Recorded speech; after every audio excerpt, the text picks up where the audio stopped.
आप देख रहे हैं मौर्य टेक्निकल एजुकेशन अड्डा यूट्यूब चैनल। मैं प्रमोद कुमार आप सभी का स्वागत करता हूं। चलिए आज हम लोग इस वीडियो में कक्षा 10 का सब्जेक्ट एक विषय है सामाजिक विज्ञान। कक्षा 10 समकालीन भारत 2 भूगोल। इसमें हम पढ़ेंगे क्या, जो भूगोल के अंतर्गत है पहला पाठ, उसमें हम क्या पढ़ेंगे, संसाधन एवं विकास। पहला पाठ यह वीडियो का पहला पाठ है। पाठ 1 है संसाधन एवं विकास। चलिए इसको हम लोग आज पढ़ते हैं।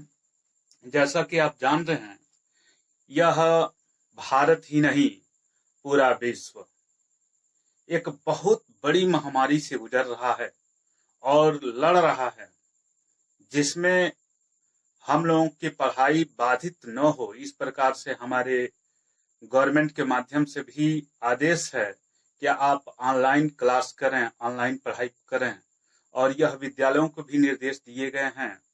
तो इस प्रकार हम यह काम आप लोगों को देखते हुए, आपके बोर्ड एग्जाम को देखते हुए, अगली भविष्य को देखते हुए इस ऑनलाइन क्लास हम चला रहे हैं। और इसमें सबसे बड़ी हमें खुशी होगी कि आप देखने के बाद यदि आपको पसंद आएगा, समझ आएगा, मान लीजिए कुछ बच्चों के पास पुस्तक नहीं है, तो हम ऐसे चार्ट बना रहे हैं कि आपको चार्ट वाइज जिस तरह से पुस्तक यदि आपके पास है तो आप पढ़ेंगे उसको, और नहीं भी है तो भी आपको बहुत ही शानदार समझ में आएगा। जो पुस्तक से संबंध है वही चीज इसमें भी संबंध है, और एकदम लाइन बाय लाइन आपको वो चीज मिलेगी और बढ़िया तरीके से समझाया जाएगा। मैं उम्मीद करता हूँ कि आप सभी को समझ भी आएगा। और बात यह है कि इसमें मैंने कहा कि पुस्तक नहीं है, दुकानें बंद हैं। मेरे पास भी एक बहुत बड़ी समस्या है कि मेरे पास माइक्रोफोन नहीं है, तो मेरी आवाज यदि स्पष्ट नहीं हो पाती हो तो उसके लिए मैं खेद व्यक्त कर रहा हूँ। फिलहाल हम लोग सेवा देने का काम हम करेंगे और आप मेरा सहयोग करेंगे। सहयोग यही करना है कि आप वीडियो को लाइक ज्यादा से ज्यादा करेंगे, सब्सक्राइब करेंगे, और आप अपनी कुछ कमी बेसियां कमेंट करेंगे तो मैं समझूंगा और मेरा हौसला इससे बढ़ेगा। तो मैं अगली वीडियो बनाऊंगा और इस तरह से मुझे लगेगा कि हाँ, बच्चे पसंद कर रहे हैं, अच्छा लग रहा है, उन्हें पढ़ने के लिए मैं कुछ कर रहा हूँ। तो आपको बस छोटा सा काम करना है कि सब्सक्राइब नहीं किए होंगे तो सब्सक्राइब कर लेंगे और लाइक जरूर करेंगे, और जो बेल आइकन है उसे जरूर प्रेस करेंगे, ताकि जो भी वीडियो मैं बनाऊंगा, पार्ट 1 बन रहा है, पार्ट 2 जो भी आपके सामने आएगा वो तुरंत मिलता जाएगा। चलिए अब समय को ध्यान में रखते हुए हम लोग डायरेक्ट पाठ पे आते हैं। यह भूगोल से है संसाधन एवं विकास।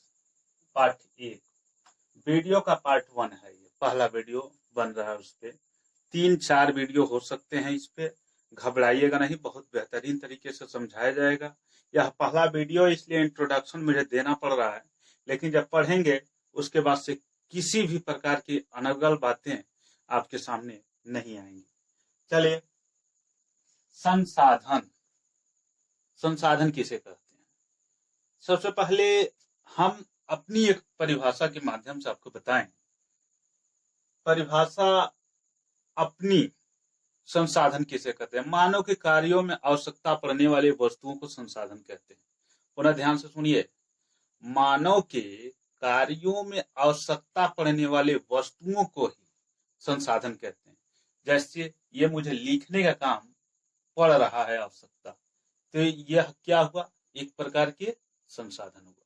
यह बोर्ड है, यह एक प्रकार के संसाधन है। यह रिकॉर्ड जिससे किया जा रहा है, एक प्रकार से क्या है? संसाधन है। अर्थात हमारे कार्यों में आवश्यकता महसूस हो रही है और उससे हम किसी न किसी प्रकार से, वह किसी समय कच्चा वस्तु रही होगी, उसको किसी न किसी तकनीकी के माध्यम से परिवर्तन करके व्यक्ति अपने लायक बना लिया। तो मेरा परिभाषा है कि मानव के कार्यों में आवश्यकता पड़ने वाली वस्तुओं को संसाधन कहते हैं। चलिए आपके पुस्तकी के माध्यम से हम इस परिभाषा को देखते हैं। पहला चीज बता दें कि जो उत्तर प्रदेश सरकार के द्वारा ये बदला गया जो पुस्तक है, जो एनसीईआरटी के आधारित, उसी के आधार पर यह उसी पुस्तक से पढ़ाया जा रहा है और कोई अन्यथा और कोई बुक नहीं है, बल्कि जो पुस्तक आपको होनी चाहिए, जो हाई स्कूल के एग्जाम में आपको जिससे प्रश्न बनेंगे, उसी पुस्तक से ये पढ़ाया जा रहा है।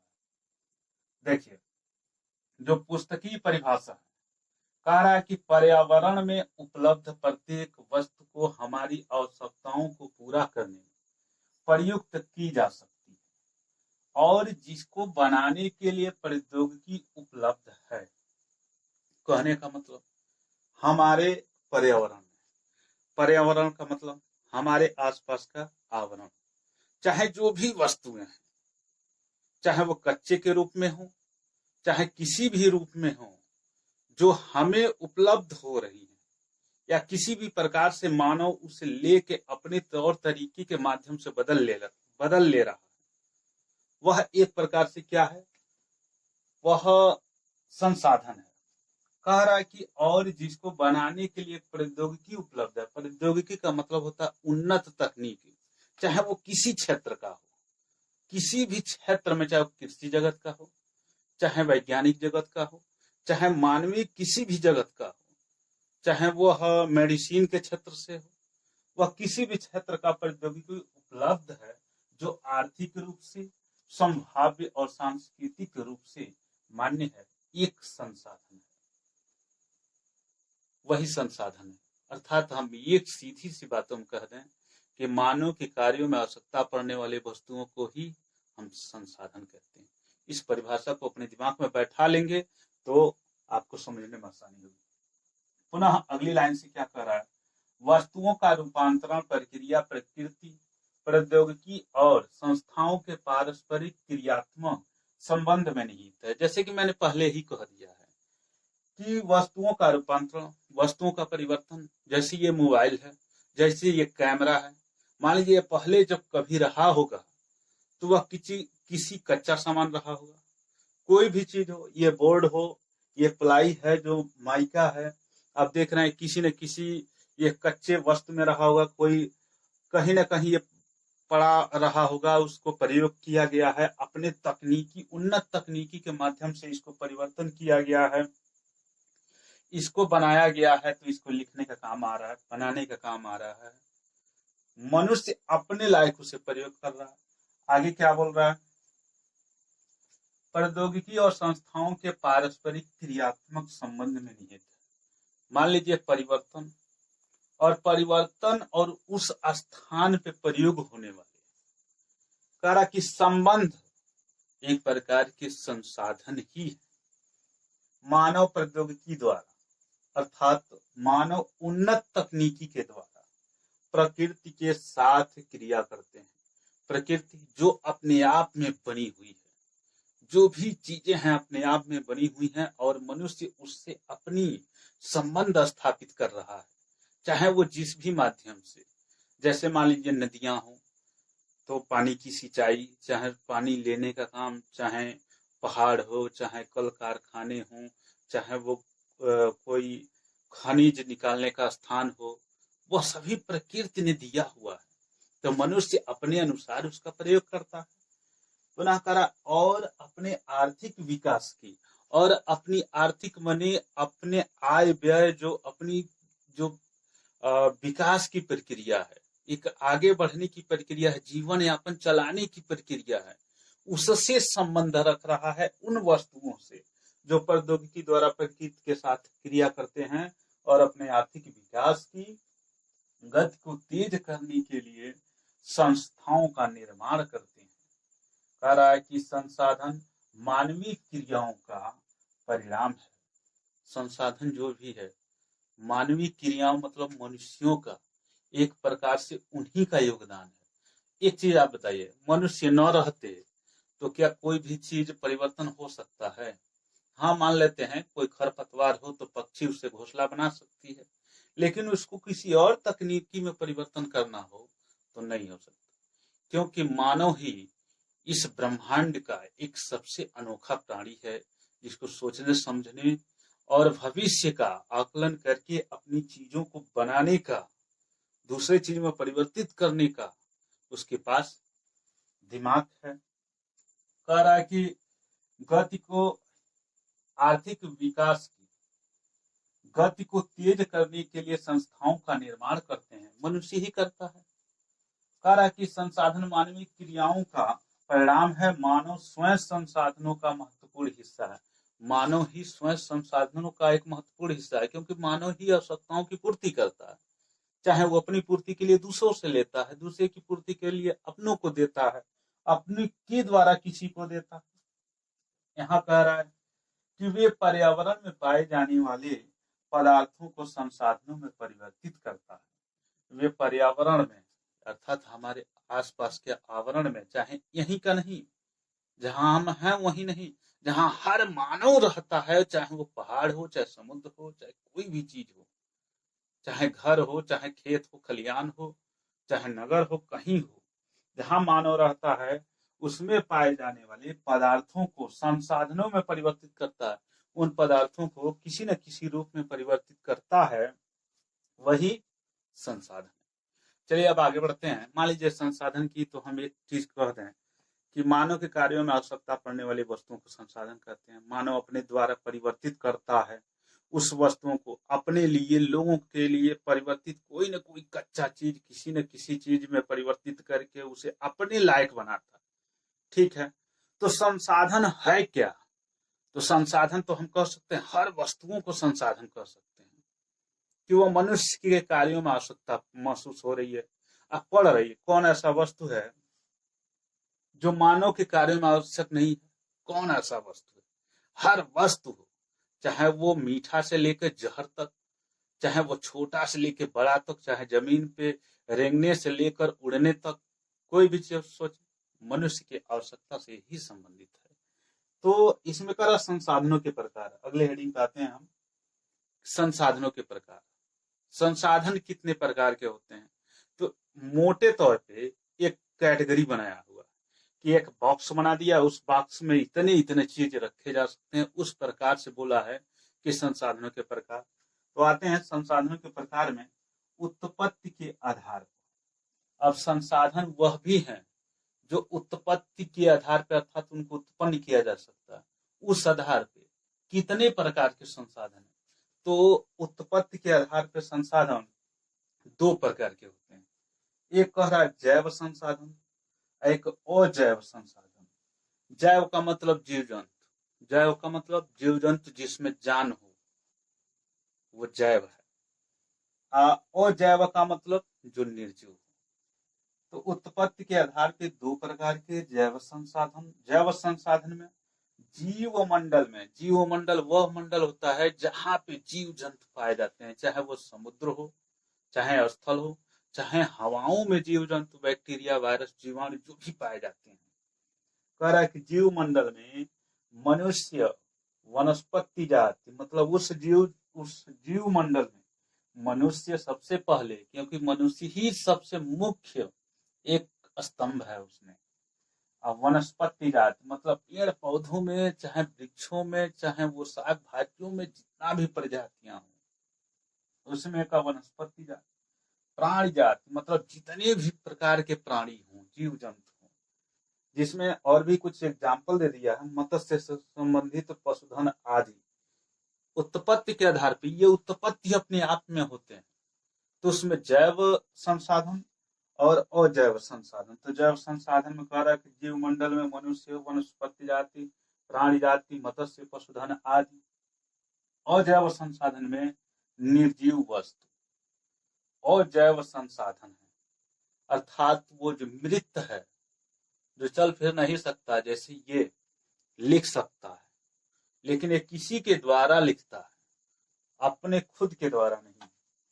जैसे चट्टाने हुए, धातुएं हुई, आदि हुआ। अब इसमें निर्जीव के बड़े बड़े चीजों के बारे में एग्जाम्पल दिया, तो छोटी बारे में तो हम समझ ही सकते हैं। ये पहला था संसाधनों के प्रकार में उत्पत्ति के आधार पे। दूसरा है स्वमाप्यता के आधार पर।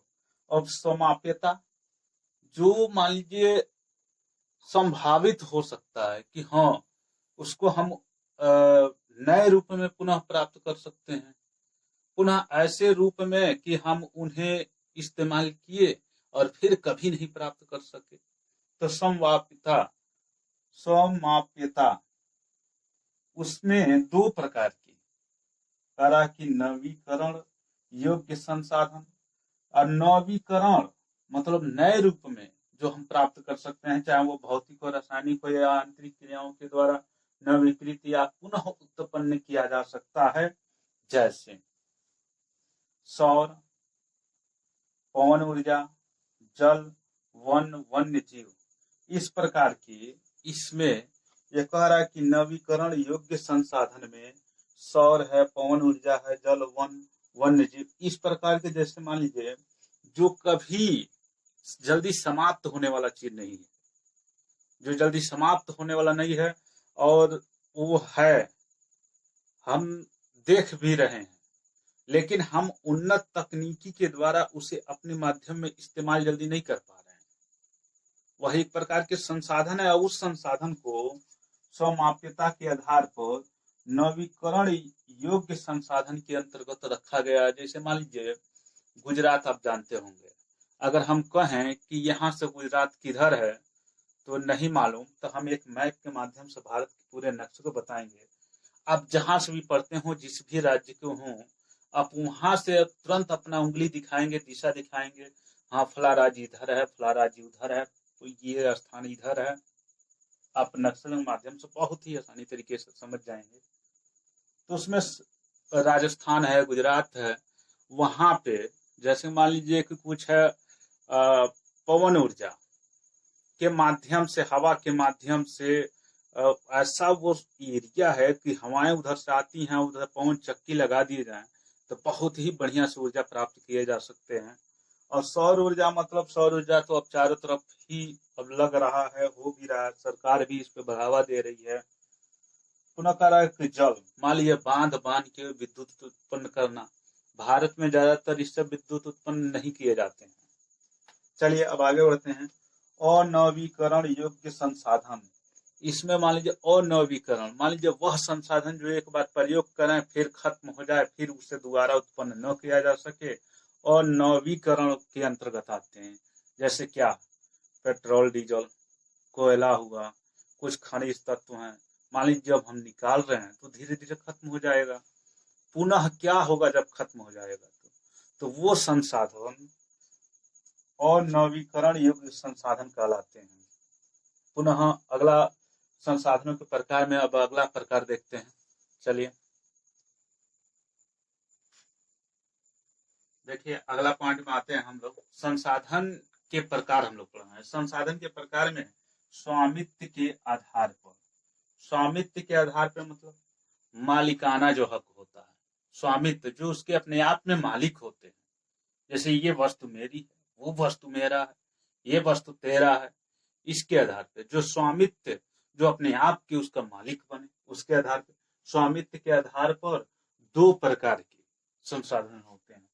क्या, व्यक्तिगत संसाधन, व्यक्तिगत माने जो खुद के, ये हमारी है तो हमारी है, ये तुम्हारा नहीं है, ये बस हमारा है। अब उसमें जमीन, ये मेरे बाप का है, बपौती था, अब मेरा है तू मेरा है। बाग, बाग बगीचा, चारागाह, मान लीजिए जो चारागाह, कुछ ऐसे एरिया होते, क्षेत्र होते हैं, जमींदार हुआ करते थे तो चारागाह एरिया छोड़ते थे, बसने के लिए लोगों को गांव देते थे, जमीनें उनकी ज्यादा होती थी, वही उस समय के तानाशाह प्रकार के एक प्रकार के होते थे, तो वो स्वामित्व बोले जाते थे, जमीन के बड़े मालिक बोले जाते थे। तो स्वामित्व के आधार पे भी संसाधन दो प्रकार के, व्यक्तिगत संसाधन जो खुद उन्हीं का है, एक सामुदायिक स्वामित्व, सामुदायिक माने लोगों को मिला के कि हाँ ये गांव के लोगों का है। तो पहला हम देख लेते हैं व्यक्तिगत संसाधन मतलब खुद हमारा ही है तो हमारा है, इसमें जमीन हुआ, बाग हुआ, चारागाह, तालाब, कुआं आदि, इस प्रकार से जो भी सोच सकते हैं वो चीज खुद व्यक्तिगत के आधार पर संसाधन हो गया। अब जैसे ये कह रहे हैं ये बोर्ड मेरा है, अब इस पे हम ही लिखेंगे तो हम ही लिखेंगे, बाकी कोई नहीं लिखेगा, यह एक प्रकार से व्यक्तिगत मेरा संसाधन है। ये मार्कर मेरा है, आप ही देखते हैं कलम से लिखते हैं, क्लास में कोई स्टूडेंट ले लेता है तो कहना है मेरा कलम दो, चुरा रहे हो, तो आप जरा सोचिए, वह व्यक्तिगत आपका संसाधन है लिखने का, वही चीज इसमें है। और इसमें आते हैं सामुदायिक स्वामित्व। जैसे कहा जाता है, मान लीजिए कोई प्राइज मिला, कोई खेल हुआ, कोई प्रतियोगिता हुई, क्लास कक्षा 10 के बच्चे उस प्राइज को जीत लिए, मिला एक ही प्राइज लेकिन कक्षा 10 के बच्चे जीत लिए, तो कहा जाता है यह कक्षा 10 के बच्चों के लिए है, तो उसमें एक बच्चे का तो नाम लिया नहीं जाता। इसी प्रकार इसमें भी होता है कि सामुदायिक स्वामित्व वाले संसाधन वे संसाधन होते हैं जो एक किसी विशेष एरिया के मिला के लोगों के लिए होता है, वो संसाधन। जैसे गांव की सामिलात भूमि, सामिलात माने जो मिला जुला के सभी का भूमि जो गांव वाले के लिए होती है, जिसमें चारण भूमि, चारण भूमि माने गांव के लोग हैं पूरा, और पूरा पशु ले जाकर वहीं में छोड़ देंगे और वहीं में चराएंगे, अपने बैठ के मचकौड़ उड़ाएंगे। तो उस प्रकार के वो जो जमीनें हैं जाके चराते हैं लोग, तो वह एक प्रकार के सामुदायिक स्वामित्व के आधार पे वे संसाधन है जो मनुष्य अपने लिए प्रयोग कर रहा है।